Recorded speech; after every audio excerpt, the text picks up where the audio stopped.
നമുക്ക് ഗോതമ്പ് മാവ് കൊണ്ട് ഒരു ബ്രെഡ് ഉണ്ടാക്കാം. ഗോതമ്പ് മാവ് ഇത് ഞാൻ വീട്ടിൽ ഗോതമ്പ് മേടിച്ച് കഴുകി പൊടിച്ച് ഉണക്കി പൊടിച്ച് വെച്ച പൊടിയാണ് ഈ ഗോതമ്പ് മാവ്. ഏത് ഗോതമ്പ് മാവ് വേണമെങ്കിൽ എടുക്കാം, പക്ഷെ ഞാനിങ്ങനെ ചെയ്തതാണെന്ന് പറയാം. ഈ ഗോതമ്പ് മാവ് ഇതാണ് എൻ്റെ അളവ് ഗ്ലാസ്. ഇതിന് കഷ്ടി ഒരു 480 ഗ്രാം, അതായത് അങ്ങനെ അളവൊക്കെ എഴുതിയിട്ടുള്ള ഒരു ഗ്ലാസ് ഉണ്ട്. ഇങ്ങനത്തെ വാങ്ങാൻ കിട്ടുമോ നമുക്ക്. ഇതിൽ ഒരു 240 ഗ്രാം എടുത്തു, വീണ്ടും ഒരു ഗ്ലാസ് എടുത്ത്, അങ്ങനെ 2 ഗ്ലാസ് 480 ഗ്രാം ഗോതമ്പ് മാവ്. ആ ഗോതമ്പ് മാവ് ഇതിലിട്ട് അതിലേക്ക് ഒരു ടീസ്പൂൺ, ഇതാണ് എൻ്റെ ടീസ്പൂൺ, ഒരു ടീസ്പൂൺ ഉപ്പ് ഇട്ട് നന്നായി ഒന്ന് ഇളക്കി വയ്ക്കും. എന്നിട്ട് ആ ഇളക്കിയിലേക്ക് നമുക്ക് എന്ത് ചെയ്യണം, അതിനെ അവിടെ മാറ്റി വെച്ചിട്ട് പിന്നെ ഇങ്ങനെ ചെറിയൊരു ബൗൾ എടുത്തിട്ട് ഇതിലെ തന്നെ 240 ഗ്രാമാണല്ലോ നമ്മൾ പൊടി എടുത്തത്. അപ്പോൾ ഇങ്ങനെ ഒരു ലിറ്ററും ഉണ്ട്, ഇതിൽ തന്നെ ലിറ്ററും ഉണ്ട്. അതിൽ ഒരു 250 ml പാലെടുക്കുക. ആ പാലിന് കുറച്ച് ഈ 250 ml പാലിന് ഒരു 100 ml പാൽ ഈ പാത്രത്തിലൊഴിച്ച് അതിലേക്ക് ഇങ്ങനെ ഇൻസ്റ്റൻറ്റ് ഈസ്റ്റ് വാങ്ങാൻ കിട്ടും. ഇതിൽ 1 ടീസ്പൂൺ ഈസ്റ്റ് ഇതിലിട്ട് സോക്ക് ചെയ്യാൻ വയ്ക്കും. അപ്പോൾ തന്നെ അതിൻ്റെ കൂടെ ഒരു 2 ടേബിൾ സ്പൂൺ പഞ്ചസാര ഇടണം. കാരണം എന്താ വെച്ചാൽ അങ്ങനെ പഞ്ചസാരയും ഒരു ലൈറ്റ് ചൂടുള്ള പാലായിരിക്കണം കേട്ടോ. ആ പഞ്ചസാരയും കൂടിയാലാണ് ഈ ഈസ്റ്റ് അതിൽ ഫെർമെൻറ്റൈസ് ചെയ്തിട്ട് പൊങ്ങി വരുള്ളൂ. എന്നിട്ട് നമ്മളൊരു 10 മിനിറ്റ് അത് ഒരടപ്പുകൊണ്ട് അടച്ച് മാറ്റി വയ്ക്കണം. ആ സമയത്ത് നമ്മൾ ഈ ഗോതമ്പ് മാവ് ഇട്ടിട്ടുള്ള ഇതിലേക്ക് നമുക്ക് ഉപ്പ് ചേർക്കാം. ഒരു ടീസ്പൂൺ ഉപ്പ് പറഞ്ഞില്ലേ, അതിൻ്റെ ഒപ്പം നമുക്ക് ഒലിവ് ഓയിലോ അല്ലെങ്കിൽ സൺഫ്ലവർ ഓയിലോ, ഞാൻ ഇപ്പോൾ ഇവിടെ എടുത്തിരിക്കുന്നത് സൺഫ്ലവർ ഓയിലാണ്. ഈ സൺഫ്ലവർ ഓയിലോ ഒലിവ് ഓയിലോ ഇതേതെങ്കിലും ഒരു 2 ടേബിൾ സ്പൂണും കൂടി ഒഴിച്ച് നമ്മൾ 10 മിനിറ്റിന് ശേഷം ഈ പൊങ്ങി വന്ന ഈസ്റ്റ് ഇതിൽ നമ്മൾ പൊങ്ങാൻ വേണ്ടിയിട്ട് വെച്ചിട്ട് ആ ഈസ്റ്റും കൂടി ഒഴിച്ച് ഒന്നിച്ച് നന്നായി കുഴയ്ക്കുക. അപ്പോൾ നമ്മളിപ്പോൾ ഇതിൽ എടുത്ത പാലിന് 1/4 ഗ്ലാസ് പാലേ ഇതിൽ ഒഴിച്ചിട്ടുള്ളൂ. ബാക്കിയുള്ള പാലും കൂടി ലൈറ്റ് ചൂടൊടുക്കനെ നമ്മളിതിലേക്ക് ഒഴിക്കുക. എന്നിട്ട് ഒഴിച്ചിട്ട് നന്നായി മിക്സ് ചെയ്യുക. ഞാനിപ്പോൾ ഇത് ഓൾറെഡി റെഡിയാക്കി. ഇപ്പോൾ അതാണ് ഞാനിപ്പോൾ ഈ അളവ് പാത്രങ്ങളൊക്കെ വെച്ച് കാണിച്ചത്. ഇപ്പോൾ ഓൾറെഡി ഞാനത് കുഴച്ച് വെച്ചത് കാണിച്ചു തരാം. അതെല്ലാം ചേർത്ത് കുഴച്ച് ഉരുട്ടി വെച്ച് നന്നായി നീഡ് ചെയ്യണം, നന്നായി കുഴയ്ക്കണം. അപ്പം നമുക്ക് അഥവാ വെള്ളം പോരാ, ചപ്പാത്തി മാവിനേക്കാൾ കുറച്ചുകൂടി അയയണം. അഥവാ വെള്ളം പോരാൻ തോന്നുക വെച്ചാൽ ലൂക്കുവാൻ വെള്ളം 2 സ്പൂണായിട്ട് ഒഴിച്ച് നമ്മൾ നന്നായി കുഴയ്ക്കുക. അങ്ങനെ കുഴച്ചിട്ട് ഇതിനെ നമ്മൾ ഒരു 3 മണിക്കൂർ നന്നായി കുഴച്ച് റെഡിയാക്കിയിട്ടുള്ള ഈ ഉരുളേനെ ഒരു 3 മണിക്കൂർ റെസ്റ്റ് ചെയ്യാൻ വെക്കണം. അപ്പോഴേക്കിത് നന്നായി പൊന്തി വരും. എന്നിട്ട് പൊന്തി വന്നു കഴിഞ്ഞിട്ടാണ് പിന്നെ വീണ്ടും നമ്മൾ കല്ലിൽ വെച്ച്, ചപ്പാത്തി കല്ലിലോ അല്ലെങ്കിൽ കൗണ്ടർ ടോപ്പിലോ വെച്ച് നന്നായി വീണ്ടും ഒന്നും കൂടി നന്നായിട്ട് കുഴയ്ക്കണം. അങ്ങനെ നീഡ് ചെയ്യുക, അങ്ങനെ പരത്തിയിട്ട് നീഡ് ചെയ്യുക. അത് ഞാൻ കാണിക്കാം. എന്തോന്ന് ഫെർമെൻറ്റൈസ് ചെയ്ത് വരട്ടെ. ഒരു 3 മണിക്കൂറൊക്കെ കഴിയുമ്പോഴേക്ക് ഇങ്ങനെ അത് ഡബിൾ ചെയ്യും. ഇനി നമുക്ക് എന്ത് ചെയ്യാന്ന് വെച്ചാൽ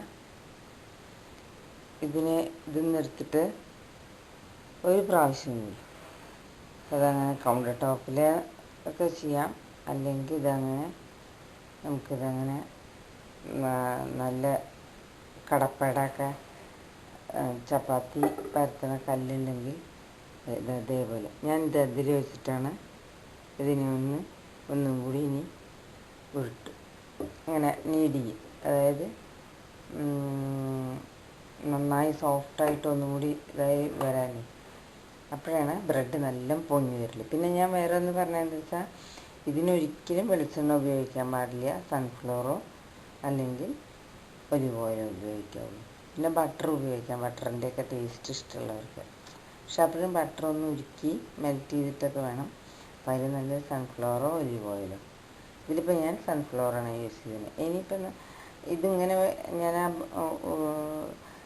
നന്നായി കുഴച്ചൊക്കെ ഇതിലേക്ക് ആക്കി വെച്ച് കഴിഞ്ഞപ്പോൾ മീതെ ഒരു ലേശം സൺഫ്ലവർ കൊണ്ട് ഇങ്ങനെ ആ ഉരുളേനെ ഒന്നിങ്ങനെ പൊതിഞ്ഞ് സൺഫ്ലവർ കൂട്ടിയ ഉരുള മൊത്തം ഒന്ന് ഇതാക്കി, എന്തിനാ വെച്ചാൽ സോഫ്റ്റായിരിക്കാൻ. അല്ലെങ്കിൽ ഇത് എൻ്റെ ഇപ്പം നോക്കുക അങ്ങനെ നല്ല സോഫ്റ്റായിട്ടുണ്ട്. ഇനി ഇതിനെ ഒന്നും കൂടി എടുത്തിട്ട് ഇതിൽ നന്നായി ഒന്നും കൂടി കുഴച്ച് റെഡിയാക്കുക.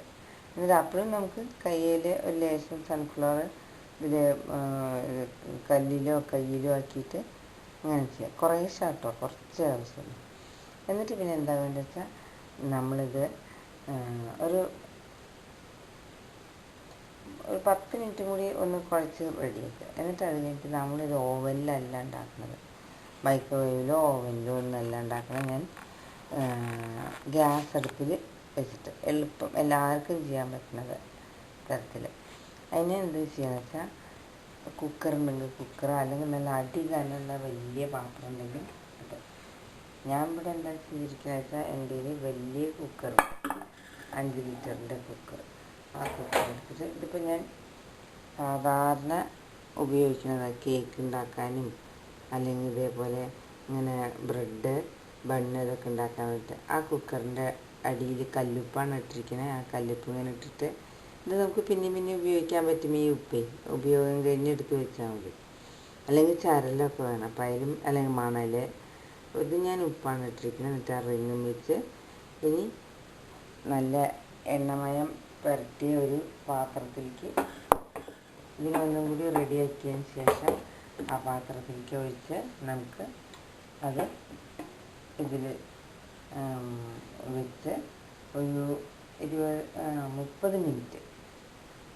അപ്പോൾ ഇത് അതിൽ വെക്കുന്നതിൻ്റെ മുമ്പേ ഇതിൽ രണ്ടാമത് റെഡിയാക്കിയിട്ട് ഒരു പാത്രത്തിലേക്ക്, കുക്കറിൻ്റെ തട്ടിലേക്കായാലും മതി, ഇല്ലെങ്കിൽ കേക്ക് ഉണ്ടാക്കുന്ന പാത്രത്തിലേക്ക്, അല്ലെങ്കിൽ ബ്രെഡിൻ്റെ പോലത്തെ, എൻ്റെ ആ ബ്രെഡിൻ്റെ പോലത്തെ നീളത്തിലൊന്നുള്ള പാത്രമില്ല. സോ ഞാൻ എപ്പോഴും അധികം റൗണ്ട് ചെയ്ത കുക്കറിൽ കൊള്ളണ തരത്തിലത്തെ റൗണ്ട് ചെയ്ത പാത്രത്തിലേക്ക്. പാത്രത്തിൻ്റെ പകുതിക്കേ മാവ് ഉണ്ടാവാവുള്ളൂ കേട്ടോ, കാരണം അത് പൊങ്ങി വരുമല്ലോ ബ്രെഡായിട്ട് വരുമ്പോൾ. അപ്പോൾ ആ പാത്രത്തിൽ വയ്ക്കും. അപ്പോൾ ആ പാത്രത്തിലേക്ക് ആക്കിയിട്ട് നമുക്കൊരു അരമണിക്കൂർ വീണ്ടും ഒന്നും കൂടി മീതെ സൺഫ്ലവർ പുരട്ടിയിട്ട് ഒരു അരമണിക്കൂർ കൂടി വയ്ക്കണം. ആ നേരത്തേക്ക് ഇത് നമ്മളൊരു മീഡിയം ഫ്ലെയിമിൽ, ഈ കുക്കറ് ഗ്യാസിൽ മീഡിയം ഫ്ലെയിമിൽ കത്തിച്ച്, ഈ ഇത് ഞാൻ പറഞ്ഞ ഈ ഉപ്പൊക്കെ വെതറിയിട്ട് ഇങ്ങനെ ഗ്യാസിൽ വെച്ചിട്ടുണ്ടായിരിക്കാം. അപ്പോൾ അത് ഞാനൊന്നും കൂടി കാണിക്കാം.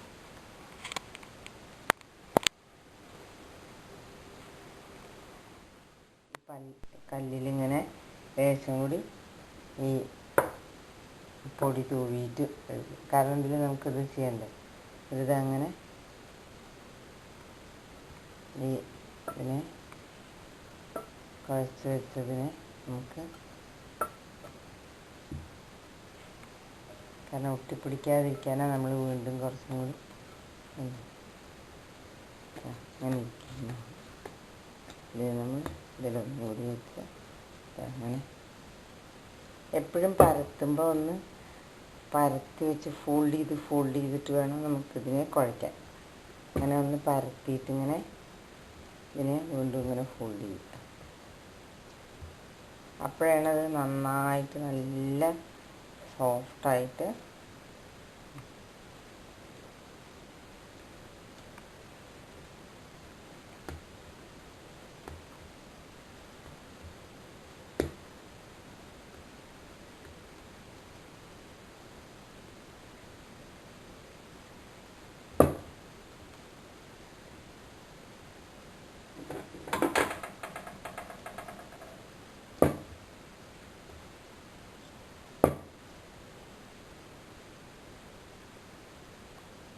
ഇങ്ങനെ ആകുമ്പോൾ നല്ല സോഫ്റ്റായി കിട്ടും.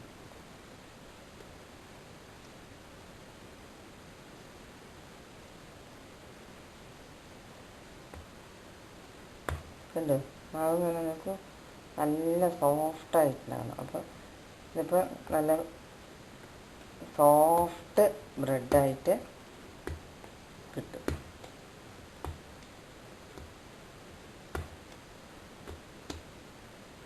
ഇനിയിപ്പോൾ ഇത് ഞാൻ പറഞ്ഞില്ലേ, ഞാൻ കുക്കറിൻ്റെ തന്നെ പാത്രത്തിൽ, ഈ പാത്രത്തിൽ ലേശം സൺഫ്ലവറാണ് ഇതിന് ഞാൻ എടുക്കുന്നത്.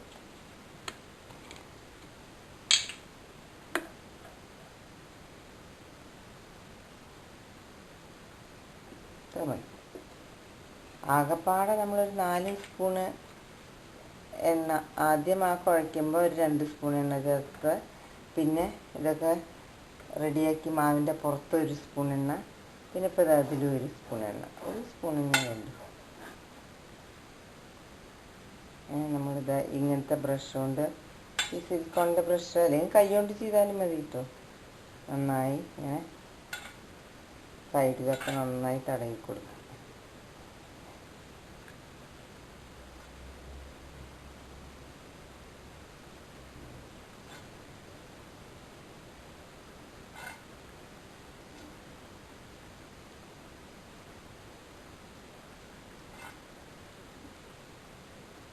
ബ്രെഡ് നേരെ വിട്ട് കിട്ടാൻ വേണ്ടിയിട്ടാണ് നമ്മളിങ്ങനെ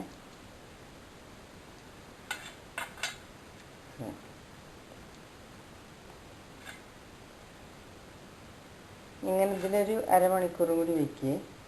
എന്നിട്ടാണ്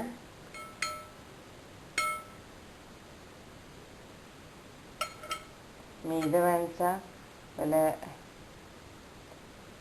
വെളുത്ത എള്ളോ അതൊക്കെ വേണമെങ്കിൽ സ്പ്രെഡ് ചെയ്യാം. പക്ഷെ ഞാനതൊന്നും ചെയ്യില്ല. ഇതങ്ങനെ ഇതിനെ ഒന്നിങ്ങനെ ഷേപ്പ് ചെയ്ത് നമുക്കൊരു ഭംഗി വരാൻ വേണ്ടിയിട്ട്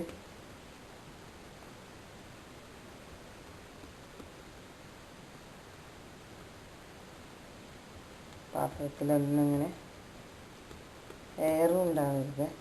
അങ്ങനെ നമ്മളൊന്നിതാ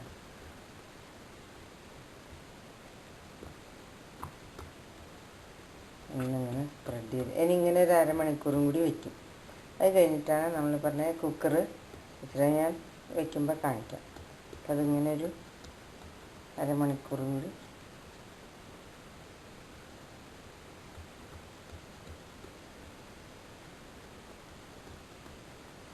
നമുക്ക് വീട്ടിൽ തന്നെ ഉണ്ടാക്കാൻ ആവശ്യമുള്ളതായതുകൊണ്ട് നമുക്കിപ്പോൾ ഇത് റൗണ്ട് ഷേപ്പ് ആയതുകൊണ്ടൊന്നും ഒരു കുഴപ്പമില്ല. അല്ല, ഏത് എവിടെ ആയാലും ഇതേ, പക്ഷെ ഒരു വ്യത്യാസം. ഇപ്പോൾ വേണമെന്ന് വെച്ചാൽ അതിന് ഇങ്ങനെ നീളത്തിലുള്ള വല്ല പാത്രം ഉണ്ടാക്കാൻ അതിൽ വയ്ക്കാം. പക്ഷെ എൻ്റെ കുക്കറിൽ പറ്റില്ല. പിന്നെ വലിയ പാത്രമൊക്കെ വെച്ചിട്ട്, പക്ഷെ ഇതിപ്പോൾ എളുപ്പമാണല്ലോ. അപ്പോൾ ഞാൻ എളുപ്പമായിട്ടുള്ളത് കാണിക്കുക. അപ്പോൾ എല്ലാവരുടെയും ഉള്ളതും ആയിട്ടുള്ളത് കാണിക്കുക.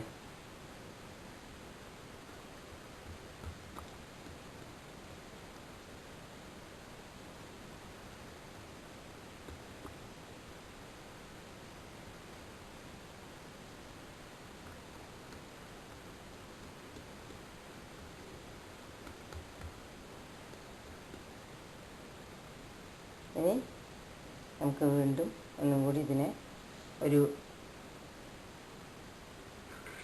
അരമണിക്കൂറും കൂടി ഇതിനെ ഇങ്ങനെ ഒന്ന് അടച്ച് വയ്ക്കാം. അത് പിന്നെ നമുക്ക് ഓവനിൽ വയ്ക്കാം. നന്നായി ഇങ്ങനെ അടങ്ങിയിരിക്കട്ടെ. ഇനി നമുക്ക് ഓവനിലല്ല, കുക്കറിൽ നമ്മൾ കുക്കറൊക്കെ ഇപ്പോൾ റെഡിയാക്കി വെച്ചിട്ടുണ്ട്. ആ അരമണിക്കൂർ കഴിഞ്ഞിട്ട് നമ്മൾ ഇത് വെച്ചാൽ മതി. ഒരു 15 മിനിറ്റ് ഫുൾ ഫ്ലെയിമിൽ ഇത് ഈ ഉപ്പുള്ള കുക്കറൊന്നാണ് ചൂടായി കഴിഞ്ഞാൽ മീഡിയം ഫ്ലെയിമിലേക്ക് ആക്കിയിട്ട് നമുക്കിത് കയറ്റി വെച്ചിട്ട് ഒരു 20-30 മിനിറ്റ് 20 മിനിറ്റ് കഴിഞ്ഞാൽ എന്തായാലും ഒന്ന് നമുക്ക് തുറന്ന് നോക്കാം. അപ്പോൾ നമുക്കിത് ഫ്ലഫി ആയിട്ട് നല്ല കളറുമായിട്ട് വന്ന് കണ്ടു കഴിഞ്ഞാൽ നമുക്ക് ഓഫ് ചെയ്യാം. അല്ല നേരെ പിന്നെ വേണമെന്ന് വെച്ചാൽ അതേപോലെ നമ്മൾ പപ്പടക്കോലോ അല്ലെങ്കിൽ വല്ല ഈർക്കിലയോ പച്ചീർക്കിലയോ അങ്ങനെ എന്തെങ്കിലും വെച്ച് കുത്തി നോക്കാം. അപ്പോൾ ഒട്ടും അതിൽ ഒട്ടാതെ വന്നു കഴിഞ്ഞാൽ എന്തെന്നാണ് അത് നമുക്ക് അല്ലാണ്ട് തന്നെ കണ്ടാൽ നമുക്ക് തോന്നും ഏകദേശം. അപ്പോൾ ഒരു 20 മിനിറ്റ് കഴിഞ്ഞ് നോക്കിയിട്ട് ആയില്ലാച്ചാൽ വീണ്ടും ഒരു 5 മിനിറ്റ് അല്ലെങ്കിൽ 10 മിനിറ്റ്. അപ്പോൾ ഇത് റെഡി ചെയ്ത് ഒരു അരമണിക്കൂറും കൂടി ഇങ്ങനെ ഇരിക്കട്ടെ. അപ്പോൾ അതങ്ങനെ നന്നായി പൊന്തി വന്നിട്ടുണ്ട്. ഇത് നമ്മൾ നേരത്തെ പറഞ്ഞ കുക്കറിൽ ഇത് വെച്ചിട്ട് നമുക്ക് ബേക്ക് ചെയ്തെടുക്കാം. ഇതാണ്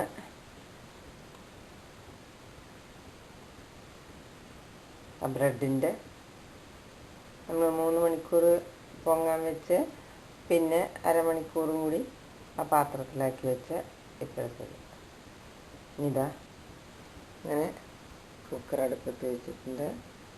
അത് ഒന്ന് ഒരു അരമണിക്കൂർ 20 മിനിറ്റ് ഫുൾ ഫ്ലെയിമിലാണ് വെച്ചത്. ഇനി ഇപ്പോൾ ആ സോൾട്ടൊക്കെ ഒന്ന് നന്നായി ചൂടായി കഴിഞ്ഞാൽ നമുക്ക് ഇതായിരിക്കും ഇറക്കി വയ്ക്കും.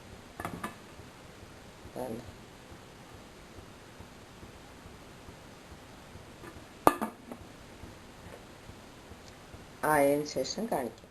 അതങ്ങനെ നമ്മളത് ആ കുക്കറിൽ നിന്ന് എടുത്തു. ഇനി ഇതങ്ങനെ ഒന്ന് തണുത്തതിന് ശേഷം കേട്ടോ, ഒന്ന് തണുത്തു ഇത്. അപ്പോൾ തണുത്തതിന് ശേഷം നമ്മളിതങ്ങനെ കത്തിയോണ്ട് കുറച്ച് പരന്ന സാധനം കൊണ്ട് ഒന്നിങ്ങനെ വക്ക് ഇതാക്കി കൊടുക്കുക. അപ്പോൾ അതങ്ങനെ ഇളകി കിട്ടും. ഇളക്കി എല്ലാ പുറം ഒന്ന് ഇളക്കിയിട്ട് നമ്മൾ ആ എണ്ണയൊക്കെ പരത്തിയോണ്ടത് ഇളകി പോന്നോളും. പക്ഷെ നമ്മളൊന്ന് ശ്രദ്ധിക്കുക, അങ്ങനെ ഒന്ന് പൊന്തിച്ച്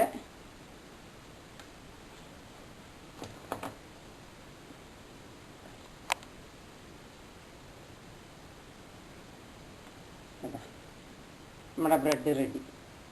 റൗണ്ട് ആയതുകൊണ്ട് പാത്രത്തിൽ നിന്ന് ഇങ്ങനെ ഇളകിപ്പോകണം. ഇനി ഇതിനെ നല്ല വേറൊരു പരന്ന ഇതിൽ വെച്ചിട്ട് കട്ടിംഗ് ബോർഡിൽ വെച്ചിട്ട് കട്ട് ചെയ്ത് സ്ലൈസായി എടുക്കാം.